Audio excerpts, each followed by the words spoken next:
Bienvenidos a nuestra nueva serie Descubre la Biblia en el lugar de los hechos, en esta ocasión a través de las 7 cartas del Apocalipsis. Hoy es el día donde ya formalmente iniciamos esta serie. Estamos subiendo en un teleférico y nos estamos dirigiendo a la parte alta de este lugar donde estaba el altar de Zeus y desde donde estaremos grabando el mensaje a la iglesia de Pérgamo.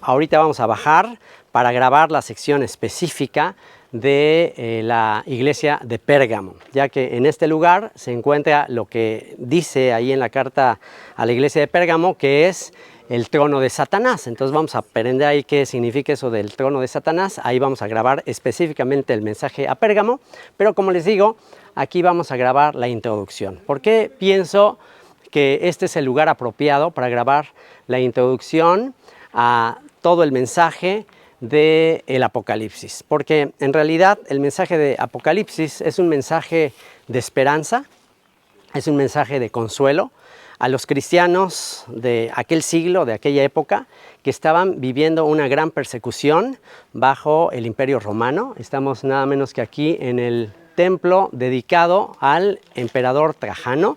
Estamos viendo aquí una imagen de él y bueno, pues este templo que ustedes pueden ver aquí, construido de mármol y todo lo que aquí vemos, tiene que ver con el contexto de esta revelación de este libro de Apocalipsis, un conjunto de profecías que tienen que ver con toda la persecución que los cristianos estaban sufriendo, estaban padeciendo por este sistema que los estaba tratando de corromper, tratando de forzar al culto imperial. En aquella época existía lo que se conoce como el culto imperial, el culto al emperador. Los emperadores eran considerados dioses, así que todo ciudadano romano, los esclavos, todos los que eran parte de este imperio, estaban obligados a rendirle culto, a rendirle adoración al emperador romano, ya que del emperador romano dependía el bienestar, la paz, la tranquilidad de todo el imperio. De hecho, cada vez que un nuevo emperador iba a gobernar,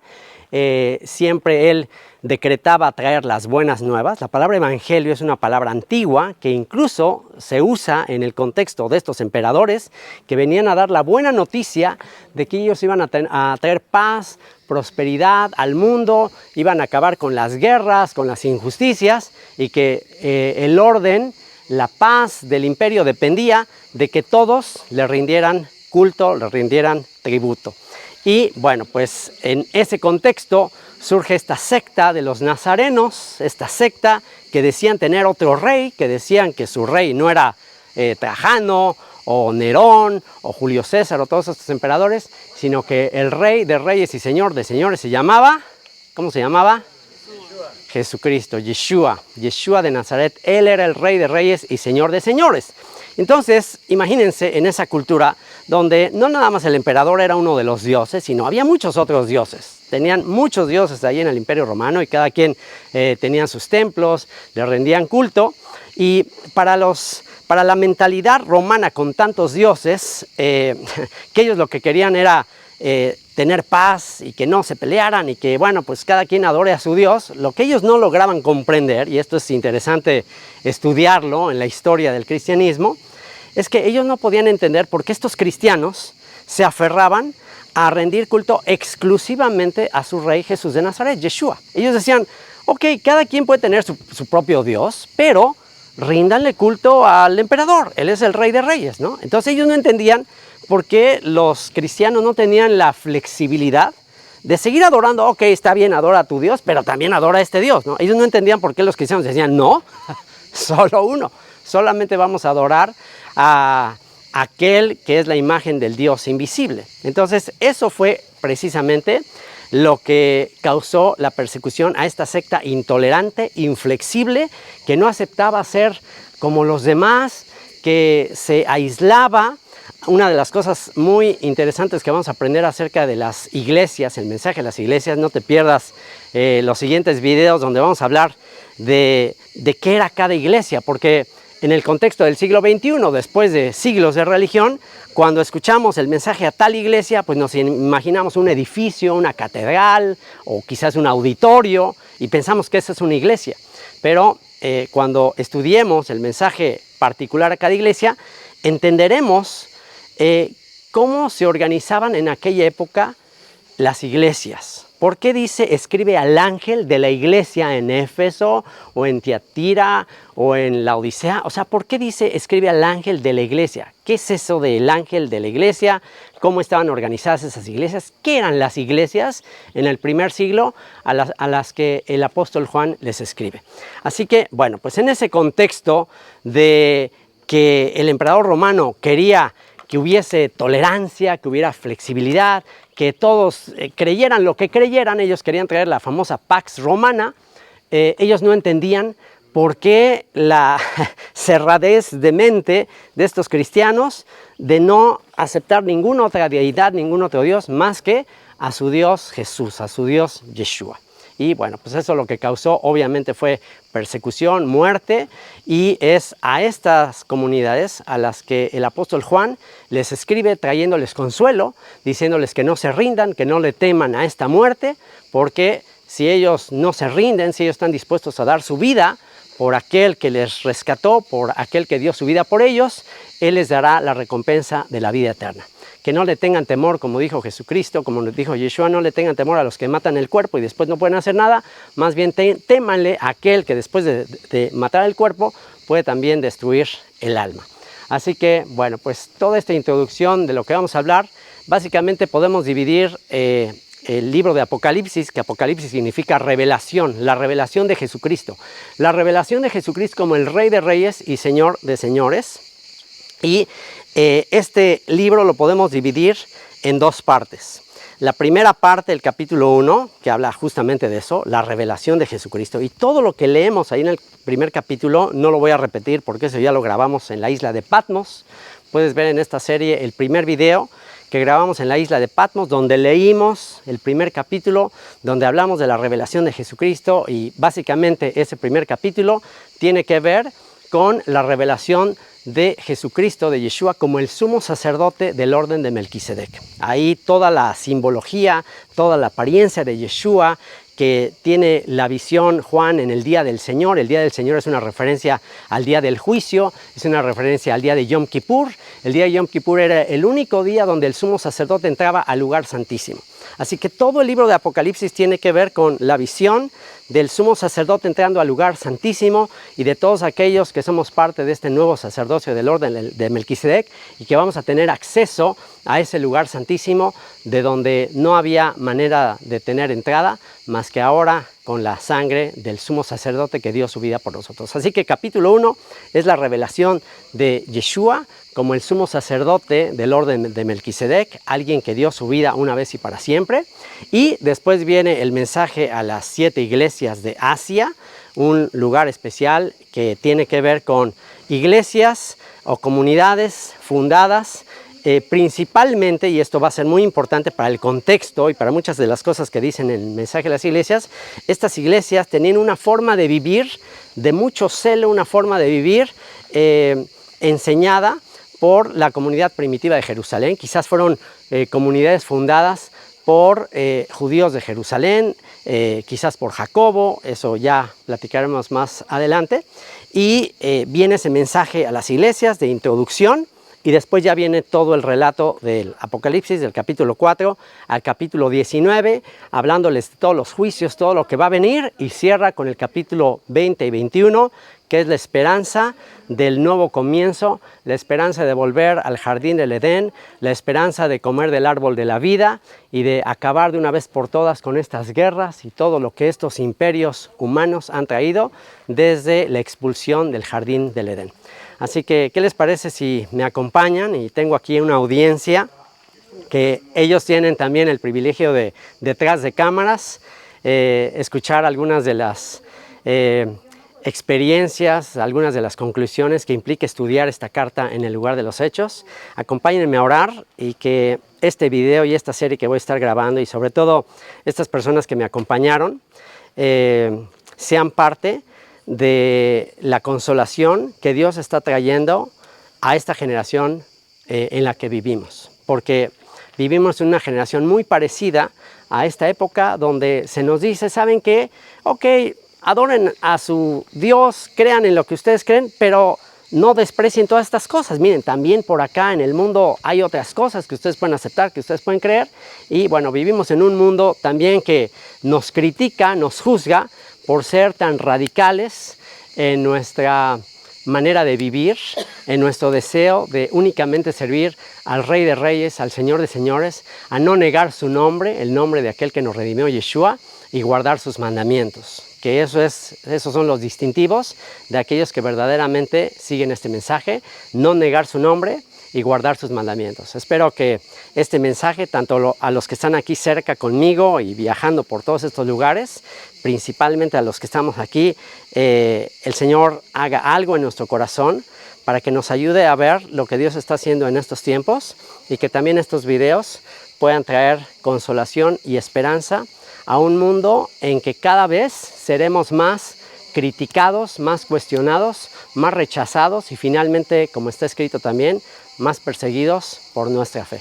Vamos a orar y que Dios nos fortalezca, que Dios nos haga bienaventurados, como dice la introducción a esta carta, por simplemente leer y escuchar las palabras de esta profecía. ¿Por qué? Porque el tiempo está cerca.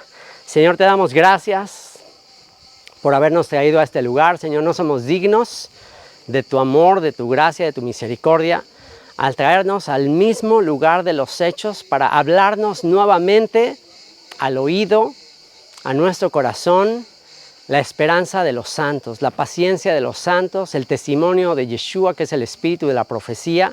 Consuélanos, Señor, consuélanos. Salmo número 2. Vamos a leer el Salmo número 2, después vamos a leer el Salmo 89 y estos dos salmos nos van a dar un poco de contexto para el mensaje de las 7 cartas del Apocalipsis, el mensaje de las 7 iglesias del Apocalipsis, en especial el mensaje a la iglesia de Pérgamo.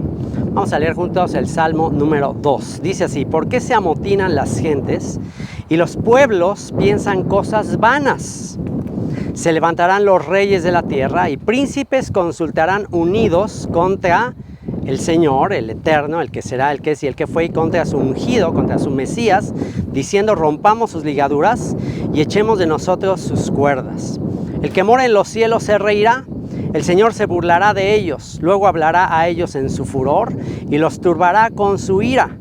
Pero yo he puesto mi rey sobre Sión, mi santo monte. Yo publicaré el decreto. El Señor, el Eterno, el que será, el que es y el que fue, me ha dicho: mi hijo eres tú, yo te engendré hoy, pídeme y te daré por herencia las naciones y como posesión tuya los confines de la tierra. Los quebrantarás con vara de hierro, como vasija de alfarero los desmenuzarás. Ahora pues, oh reyes, sed prudentes, admitid amonestación, jueces de la tierra, servid al que será, al que es y al que fue con temor, y alegraos con temblor. Honrad al Hijo para que no se enoje y perezcáis en el camino, pues se inflama de pronto su ira. Bienaventurados todos los que en él confían. Y bueno, pues no podía ser más apropiado leer este salmo en este lugar donde efectivamente se cumplió. Estamos en un lugar de cumplimiento de profecía, donde estas cosas vanas, este culto que se le rendía aquí a Zeus, y este lugar también que se usaba como un lugar de transferencia de autoridad. Aquí se daba una transferencia de autoridad a los emperadores. Aquí los emperadores recibían esa unción de estos dioses y se convertían en dioses, representaciones de los dioses aquí en la tierra. ¿Y qué quedó de toda esta cultura? ¿Qué quedó de toda esta religión? ¿Qué quedó de este culto? Pues solo ruinas. Como dijo Yeshua, las puertas del Hades no prevalecerán contra mi iglesia. Así que aquí vemos cómo finalmente el mensaje de Jesucristo, de Cristo que fue tan perseguido justamente por este culto imperial, al final terminó conquistando al imperio mismo. Acompáñenme ahora al Salmo 89. Vamos a leer otro salmo, Salmo 89.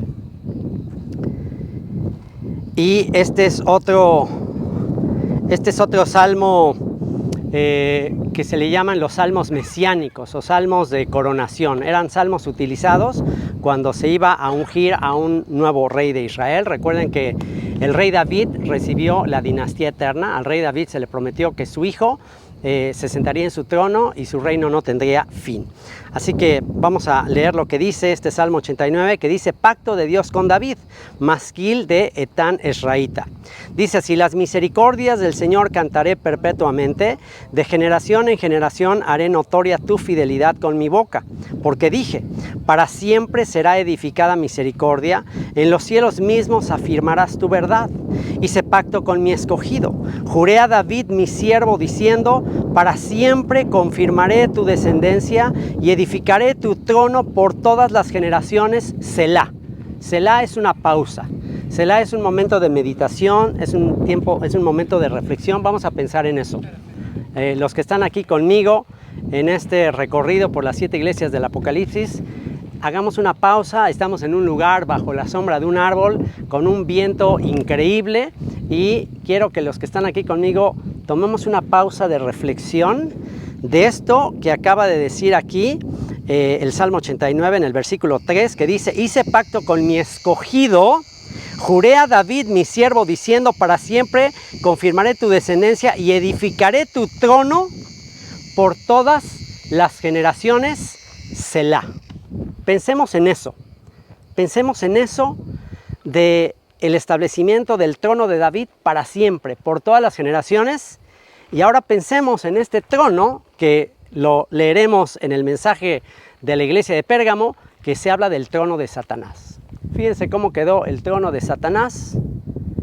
Y ahora pensemos en el trono de David, que está sentado a la diestra en los lugares celestiales, gobernando sobre tribus, naciones y lenguas. Pónganse a pensar todo lo que tuvo que pasar en la historia con estos emperadores que recibían aquí la transferencia de poder, donde aquí se jactaban de gobernar al mundo entero. Piensen en lo que pasó en la historia y cómo todo esto quedó en ruinas y cómo este mensaje de aquel que crucificaron conquistó el Imperio Romano y ha de conquistar todos los imperios de la historia. Y continúa diciendo: celebrarán los cielos tus maravillas, oh Señor, tu verdad también en la congregación de los santos.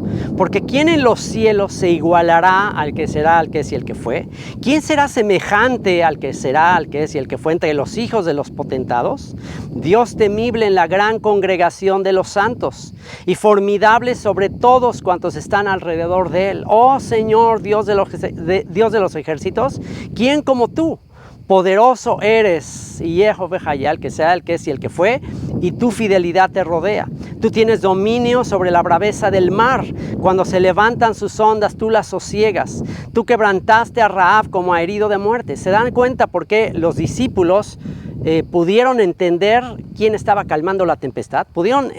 Se dan una idea de lo que ellos pensaron cuando Yeshua ahí en el mar de Galilea calma la tempestad, y que seguramente lo conectaron con este texto que dice aquí: tú tienes dominio sobre la braveza del mar. Cuando se levantan sus ondas, tú las sosiegas. Justamente lo que hizo el hijo de David, justamente lo que hizo Yeshua. Tú quebrantaste a Rahab como a herido de muerte. Con tu brazo poderoso esparciste a tus enemigos. Tuyos son los cielos, tuya también la tierra, el mundo y su plenitud, tú lo fundaste. Pónganse a pensar aquí todas las naciones. Estamos en un lugar alto. Pónganse a pensar en todo el mundo. Y aquí como este salmo habla de cómo el hijo de David, Yeshua, gobernará sobre todos. El norte y el sur tú los creaste, el Tabor y el Hermón, el monte más alto allá en el Medio Oriente, allá en Israel, en el norte de Israel. El Tabor y el Hermón cantarán en tu nombre. Tuyo es el brazo potente, fuerte es tu mano, exaltada tu diestra. Justicia y juicio son el cimiento de tu trono. Fíjense lo que dice: justicia y juicio son el cimiento de tu trono. Misericordia y verdad van delante de tu rostro. Aquí estamos viendo una ilustración de este altar que estamos viendo acá, que ya fue llevado a Berlín, y podemos ver cómo en las bases de los altares están todas las guerras, todas las batallas por poder, por codicia, por riqueza. Y aquí, a diferencia de todas estas guerras que los hombres hacen unos con otros, aquí la diferencia, justicia y juicio son el cimiento de tu trono, misericordia y verdad van delante de tu rostro. Bienaventurado el pueblo que sabe aclamarte. Escuchen eso. Felices, dichosos los que saben aclamarte. Dichosos. Dice, andará, oh Señor, a la luz de tu rostro. Aquellos que saben aclamarte, aquellos que saben adorarte, ¿qué dice? Andarán a la luz de tu rostro. En tu nombre se alegrará todo el día y en tu justicia será enaltecido, porque tú eres la gloria de su potencia y por tu buena voluntad acrecentarás nuestro poder, porque, Señor, porque el que será, el que es y el que fue es nuestro escudo y nuestro rey es el Santo de Israel.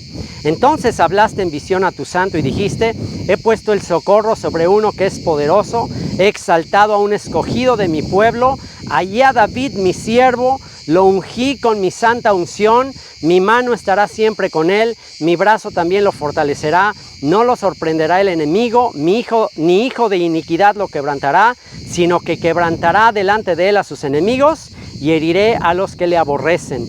Mi verdad y mi misericordia estarán con él, y en mi nombre será exaltado su poder. Asimismo pondré su mano sobre el mar y sobre los ríos su diestra. Él me clamará, mi Padre eres tú, mi Dios y la roca de mi salvación. Yo también le pondré por primogénito, el más excelso de los reyes de la tierra. ¿Se dan cuenta de lo que está hablando de la dinastía de David? Lo pondré por primogénito, el más excelso de los reyes de la tierra. Para siempre le conservaré mi misericordia y mi pacto será firme con él. Pondré su descendencia para siempre, ahí estamos tú y yo, y su trono como los días de los cielos. Si dejaren sus hijos mi ley y no anduvieren en mis juicios, escuchen eso que dice ahí, si dejaren sus hijos mi ley y no anduvieran en mis juicios, si profanaren mis estatutos y no guardaren mis mandamientos, entonces castigaré con vara su rebelión y con azote sus iniquidades, mas no quitaré de él mi misericordia ni falsearé mi verdad. No olvidaré mi pacto, ni mudaré lo que ha salido de mis labios. Una vez he jurado por mi santidad y no mentiré a David. Su descendencia será para siempre y su trono como el sol delante de mí. Como la luna será firme para siempre y como un testigo fiel en el cielo, Selah. Otra vez pausa, otra vez reflexión de todas estas promesas hermosas para David y para su descendencia. Mas tú desechaste y menospreciaste a tu ungido. Fíjense lo que dice de repente. Todas estas promesas, pero de repente dice, mas tú desechaste y menospreciaste a tu ungido y te has airado con él, rompiste el pacto de tu siervo, has profanado su corona hasta la tierra, aportillaste todos sus vallados, has destruido sus fortalezas, los saquean todos los que pasan por el camino, es oprobio a sus vecinos, has exaltado la diestra de sus enemigos, has alegrado a todos sus adversarios, embotaste a sí mismo el filo de su espada y no lo levantaste en la batalla, hiciste cesar su gloria y echaste su trono por tierra, has acortado los días de su juventud, le has cubierto de afrenta, Selah. Entonces, primera parte del Salmo te habla de las promesas a David, de la exaltación de David. De repente te habla de su humillación y después viene la pregunta, ¿hasta cuándo, Señor? ¿Te esconderás para siempre? ¿Arderá tu ira como el fuego? Recuerda cuán breve es mi tiempo, porque habrás creado en vano a todo hijo de hombre. ¿Qué hombre vivirá y no verá muerte? Librará su vida del poder del Seol. Selah otra vez. Señor, ¿dónde están tus antiguas misericordias que juraste a David por tu verdad? Señor, acuérdate del oprobio de tus siervos, oprobio de muchos pueblos que llevo en mi seno, porque tus enemigos, oh Eterno, han deshonrado, porque tus enemigos han deshonrado los pasos de tu ungido. Bendito sea el Señor, el Eterno, para siempre. Amén y amén. Entonces, este salmo es toda la historia, las promesas al ungido, a David, el rechazo momentáneo, la humillación del siervo del Señor, pero al final su restauración. Y entonces este contexto de las cartas del Apocalipsis tienen que ver con eso, con un tiempo de prueba para la dinastía de David, un tiempo de prueba difícil para él y para su descendencia, pero vamos a ver ahora cuáles son las promesas. Ahora sí, acompáñenme a Apocalipsis, capítulo 2, y vamos a ver que todas estas cartas de Apocalipsis tienen mucho como contexto todos estos salmos, los profetas. Por eso es fundamental conocer toda la parte profética y todos los salmos para entender la consolación que está dándoles Juan a estas iglesias. Y ahora sí, vamos a Pérgamo. Pérgamo en Apocalipsis capítulo 2, versículo 12, y dice así: y escribe al ángel de la iglesia en Pérgamo. Les dije que les iba a explicar qué significa esto de escribe al ángel de la iglesia. El ángel de la iglesia. Bueno, en la antigüedad las iglesias, o la manera en que estaba organizada la iglesia primitiva, era a través de campamentos. Ellos siguieron mucho el modelo de los qumranitas, los sacerdotes que estaban ahí en Qumran y que salieron de Jerusalén y estaban ahí dedicados a la oración, al estudio de la palabra, a la purificación, y se dedicaban ellos a estar ahí estudiando. Entonces formaban comunidades de creyentes, y los que siguieron este modelo son los cristianos primitivos. Entonces, al hablar de una iglesia, ¿en qué podemos pensar al hablar de una iglesia? Pues hagan de cuenta lo que estamos intentando hacer en Solferino, ahí en el Parque Histórico, una comunidad de creyentes que se alejan a un lugar para vivir de acuerdo a la palabra de Dios, a sus festividades, a sus mandamientos, que tratamos de estar ahí. Es un proyecto a largo plazo. No es fácil salir de todas nuestras comodidades, no es fácil salir de toda la modernidad e irnos a un lugar ahí para dedicarnos a la purificación y a estar estudiando la palabra. O sea, no es fácil, ¿no? Poco a poco lo estamos haciendo, pero para que entiendan, en aquella época, imagínense en este contexto de que todo lo que te vendían en el mercado, todo estaba saturado de idolatría, pues era muy difícil vivir tu fe en este contexto. Entonces, de plano, los creyentes se tenían que ir y formar sus campamentos, sus comunidades. Se dan cuenta como un kibutz, como un lugar, una comunidad como los kibutz cuando se fundó el Estado de Israel, y todos vivían ahí en unidad, todos vivían bajo la supervisión de un sacerdote, que generalmente eran descendientes de los sacerdotes, descendientes de Aarón, así como los sacerdotes de Qumran eran descendientes de Sadoc, descendientes de Aarón. También en estas comunidades, algunos de los que dirigían estas comunidades eran de la familia sacerdotal, o era gente muy instruida en la escritura, en los mandamientos de Dios, y él se encargaba de instruir a su comunidad. Entonces, cada vez que leamos en el mensaje a las iglesias, cada vez que leamos escribe al ángel de la iglesia en tal parte, imaginémonos Solferino. Imaginemos un campamento, un lugar ahí donde se construyen unas casitas, una sinagoga quizás ahí en el centro, o un lugar de culto. Todos se reunían, se dedicaban a eso, a la oración, al estudio de la palabra, a los festivales, a las fiestas del Señor, y era una comunidad así. Entonces, Juan literalmente le está escribiendo al líder de estas comunidades, de estas 7 comunidades en Asia, que es posible que tenían mucha influencia, y les voy a decir por qué. Tenían mucha influencia estas comunidades de Jacobo, el medio hermano de Yeshua, que estaba en Jerusalén, el que presidió el concilio de Jerusalén, y había comunidades de cristianos o hebreos cristianos o gente de un contexto judío, pero que mantenían obviamente su observancia de los mandamientos de Moisés y todas estas cosas, y se mantenían desconectados del templo y todo eso, porque tenía que ver también con el calendario que seguían, que era el mismo que seguían los de Qumran. En fin, ellos formaron una propia secta que se llamaba la secta del camino, la secta de los nazarenos. Y entonces Juan, el apóstol Juan, es un apóstol que era columna de esta iglesia primitiva, junto con Jacobo, con Pedro. Jacobo, Pedro y Juan, según el apóstol Pablo, eran columnas, eran los 3 principales líderes de la iglesia primitiva. Entonces ellos fundaron comunidades. Jacobo era líder de la comunidad de Jerusalén, pero también él supervisaba otras comunidades. Entonces tenemos 2 liderazgos. Tenemos el liderazgo principal en Jerusalén con Jacobo, con Pedro, Juan. Luego Pedro y Juan también tienen que andar viajando.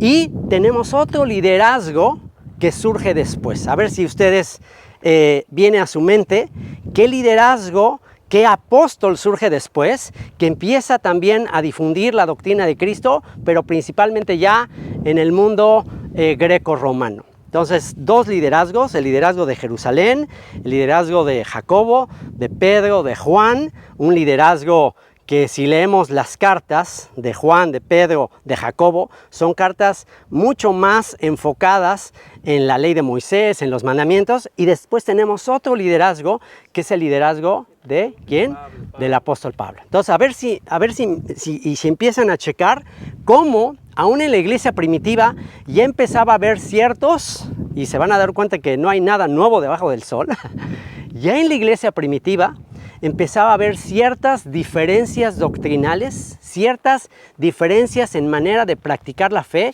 que empezó a generar ciertos conflictos que si no conocemos esta historia, pues nos pasan de noche a leer el Apocalipsis o el libro de los Hechos, nos pasan de noche. Pero podemos ver por ahí ciertas pistas, una vez que ya conocemos la historia, de cómo esto ya se estaba gestando, ¿no?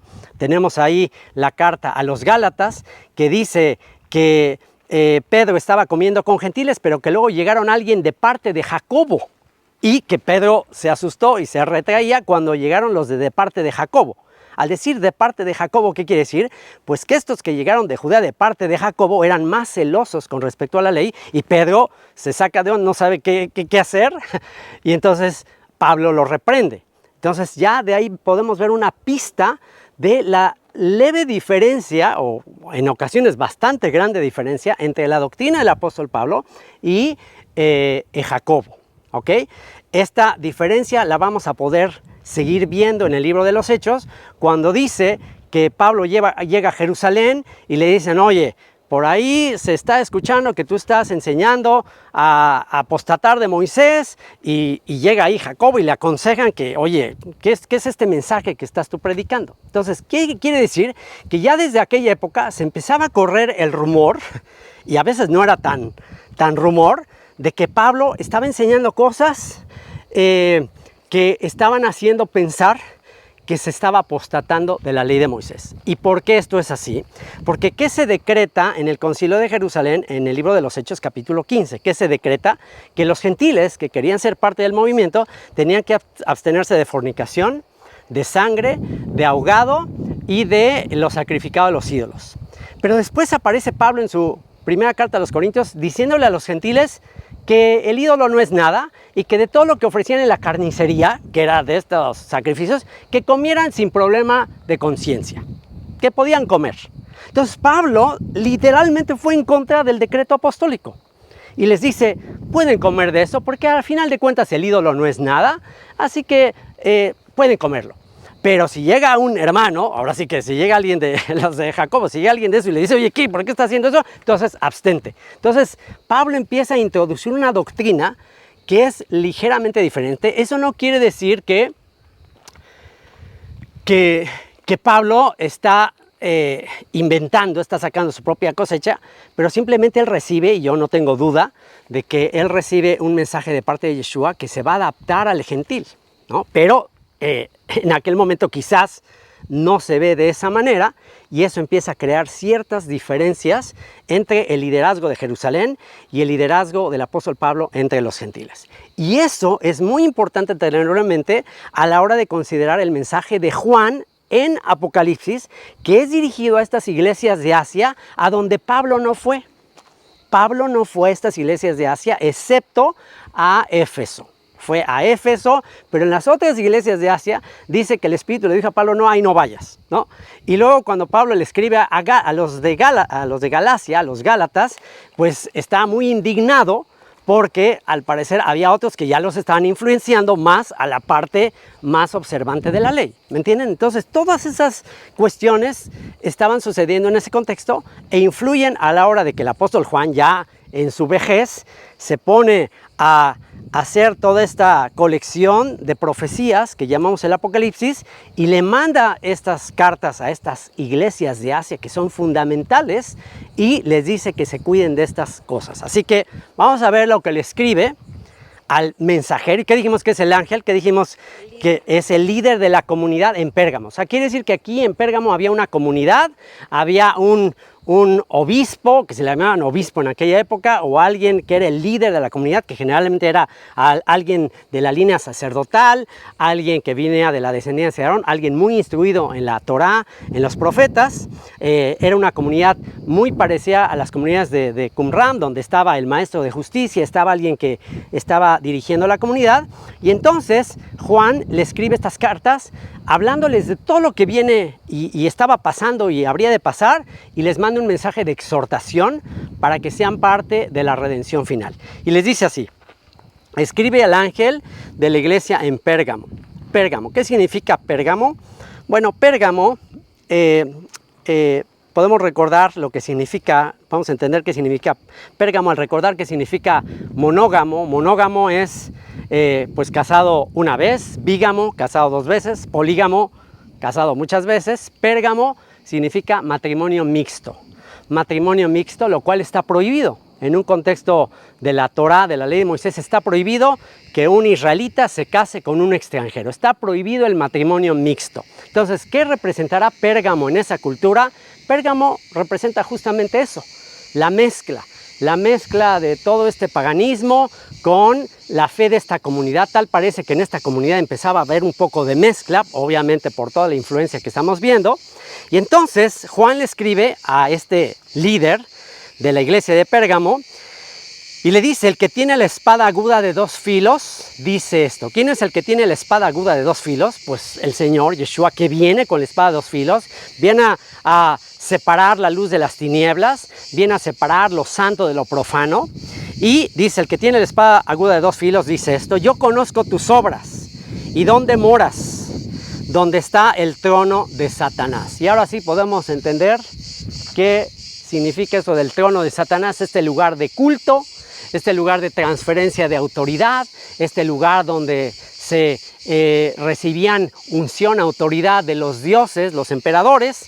Y les dice: bueno, esta comunidad se encontraba en esta ciudad, y le dice: pero retienes mi nombre. Wow, a pesar de que estás en este contexto de mezcla, le dice: retienes mi nombre. No te has olvidado de mi nombre, no te has olvidado de quién reina. No reinan estos, reino yo. Dice: retienes mi nombre y no has negado mi fe, ni aun en los días en que Antipas, mi testigo fiel, fue muerto entre vosotros. Antipas, un creyente de aquella época que seguramente fue martirizado por su fe. Y dice: donde mora Satanás. Y dice: pero tengo unas pocas cosas contra ti, que tienes ahí a los que retienen la doctrina de Balaam. Fíjense lo que Juan le está escribiendo a esta iglesia que está acá, y le dice: tengo unas cosas contra ti, que tienes ahí a los que retienen la doctrina de Balaam, que enseñaba a Balac a poner tropiezo ante los hijos de Israel, a comer de cosas sacrificadas a los ídolos. ¿Se dan cuenta lo que el apóstol Pablo le dijo? Ya pueden comer, no pasa nada, el ídolo no es nada. Aquí Juan en el Apocalipsis está diciendo: no, eso está prohibido, está mal. Entonces, para ahí algunos cristianos que van a decir que ya no hay bronca, que se puede comer de todo, pues aquí tienen un problema con el Apocalipsis. Aquí tienen un problema con la carta definitiva del apóstol Juan, que dice: están poniendo tropiezo ante los hijos de Israel a comer de cosas sacrificadas a los ídolos y a cometer fornicación. Y también tienes a los que retienen la doctrina de los nicolaitas, la que yo aborrezco. Y bueno, esto, a diferencia del comentario pasado, no les voy a decir las mismas cosas del comentario pasado. Aquí les voy a decir algunas cosas nuevas. Por ejemplo, nicolaitas. También se ha tratado de saber qué es esto de los nicolaitas. Bueno, nicolaitas, si lo destraducimos del griego y lo ponemos en hebreo, si destraducimos nicolaita del griego y lo ponemos en hebreo, Nikao tiene que ver con victoria, con ganar, con enseñorearse, que es lo mismo que Balaam, que Baal, perdón. Baal es como amo, como dueño, y Baal-am, am significa pueblo. Entonces Balaam es como conquistador o como dueño del pueblo. Entonces Balaam y nicolaitas está conectado. O sea, tienes a Balaam y tienes a los que se someten a esa doctrina de Balaam, que esos serían los nicolaitas. Dice: la que yo aborrezco. Y esto está gruesísimo. Aquí el mensaje definitivo del Apocalipsis dice que Yeshua aborrece que se coma comida sacrificada a ídolos y todas estas cosas de fornicación, de mezcla, de Pérgamo, matrimonio mixto con el mundo. O eres del Señor, porque el Señor es celoso, o eres parte de esta cultura. Por tanto, y con esto va a cerrar, por tanto arrepiéntete, pues si no, vendré a ti pronto y pelearé contra ellos con la espada de mi boca. El que tiene oído, oiga lo que el Espíritu dice a las iglesias. Al que venciere, daré a comer del maná escondido. Y va a cerrar con algunos detallitos que lo vamos a entender mejor en el contexto del lugar santísimo, del sumo sacerdote, etcétera, etcétera. Dice, al que venciere, daré a comer del maná escondido. ¿Cuál era el maná escondido? ¿Dónde estaba el maná escondido? A ver. El lugar santo. El lugar santísimo, en el lugar santísimo, en el arca del pacto. Entonces, al que venciere, lo meteré hasta el lugar santísimo. Le daré a comer de ese maná especial que está escondido en el arca del pacto. Ahí solamente tenía acceso el sumo sacerdote. Entonces, el que gobernaba en esas iglesias era como el sumo sacerdote, y todos los que eran parte de esa comunidad les dice, les voy a hacer partícipes del sacerdocio. Ustedes van a poder comer de ese maná escondido. Le daré una piedrecita blanca y en la piedrecita escrito un nombre nuevo, el cual ninguno conoce sino aquel que lo recibe. ¿Qué significa eso? ¿Quién tenía un nombre que nadie sabía más que el que lo recibía? ¿Quién conocía un nombre y pronunciaba el nombre, un nombre que nadie más lo sabía? El sumo sacerdote. ¿Cuándo? En Yom Kippur. Yom Kippur era el único día donde el sumo sacerdote podía pronunciar el nombre sagrado, el nombre divino, en el lugar santísimo. Entonces eso de la piedrecita con un nombre que nadie conoce es una referencia al culto de Yom Kippur, que todo el libro de Apocalipsis es el culto de Yom Kippur, de entrar al lugar santísimo, de la revelación de Jesucristo como el sumo sacerdote. Por consiguiente, a todos los que son como Él, pues podrán tener acceso al lugar santísimo, conocer el nombre que es sobre todo nombre, y comer del maná escondido, comida de ángeles. ¿Quién quiere ser parte de ese reino, de ese sacerdocio, de ese real sacerdocio, de ser como los ángeles? Bueno, pues hay un precio que pagar. ¿Y cuál es el precio que pagar? Pues aborrecer todas estas obras que, como está escrito, el Señor mismo aborrece. Este es el mensaje a Pérgamo. Vamos a orar. Señor, te damos muchas gracias. Ayúdanos a ver cómo, aún en las diferencias de opinión, de doctrina, entre tus escogidos de la iglesia primitiva, tú tenías un plan, Señor, para alcanzar a las naciones, alcanzar a los gentiles. Y una vez que se complete la plenitud de los gentiles, una vez que tú empiezas a aclarar este mensaje, entonces podemos nosotros aferrarnos al mensaje original y librarnos de toda esta mezcla, de todo este matrimonio mixto que le ha causado tanto daño a tu pueblo, a tu iglesia, pero que también ha cumplido un objetivo, y es llevar este mensaje hasta lo último de la tierra. Bendito sea tu nombre, Yeshua. Amén. Listo, vámonos.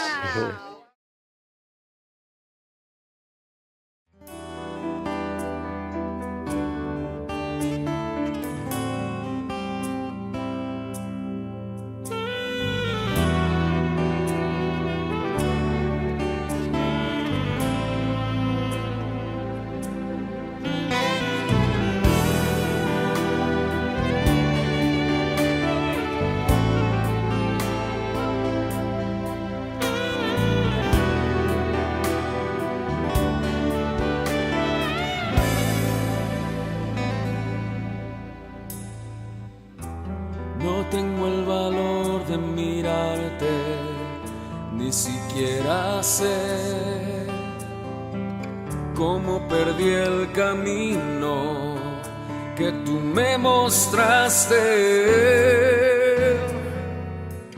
Cuánto me he separado de ti, viviendo solo para mí, ignorando el precio que pagaste al morir.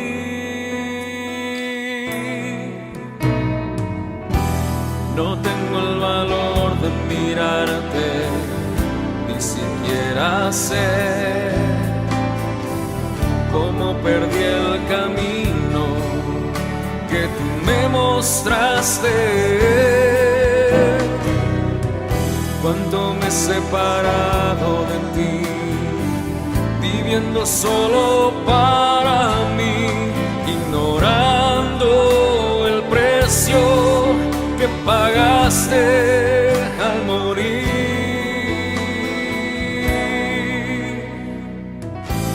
Renueva mis días, quebrántame, Señor, como al principio, y tómame en tus brazos. Quiero volver a mirarte, servirte como ayer, como al principio, y hablar de ti sin miedo, sin temor.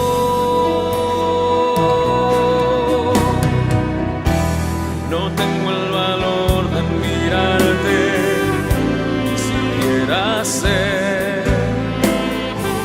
cómo perdí el camino que tú me mostraste.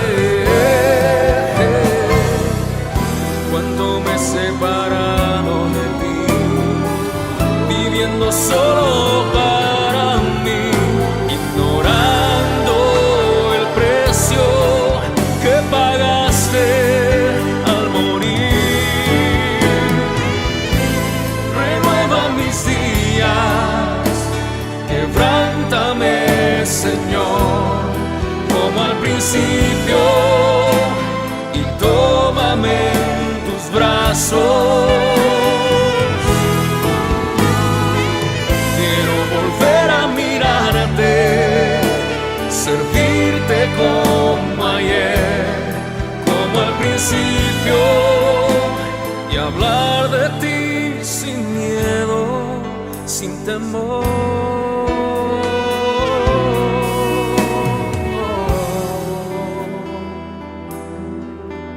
Tal como ayer, quiero volver a vivir para ti. Renueva mis días, renueva mis días.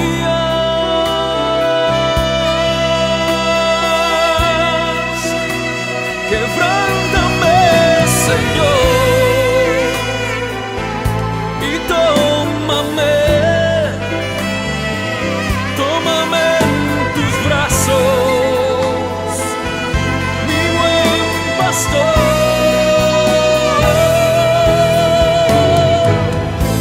Renueva mis días, quebrántame, Señor, como al principio, y tómame en tus brazos.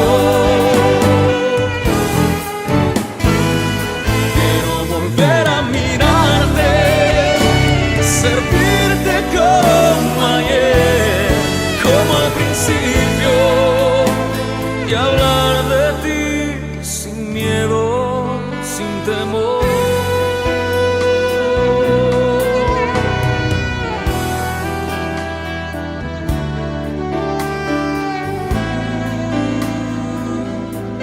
Renueva mis días,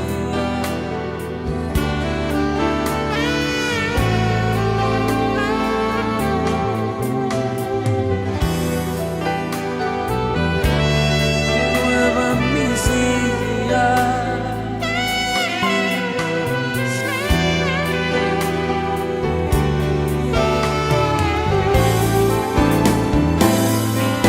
Renueva mis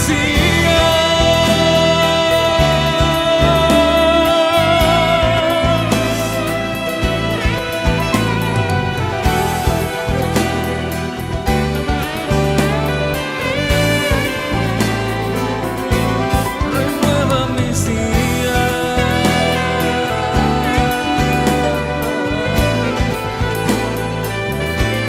renueva mis días.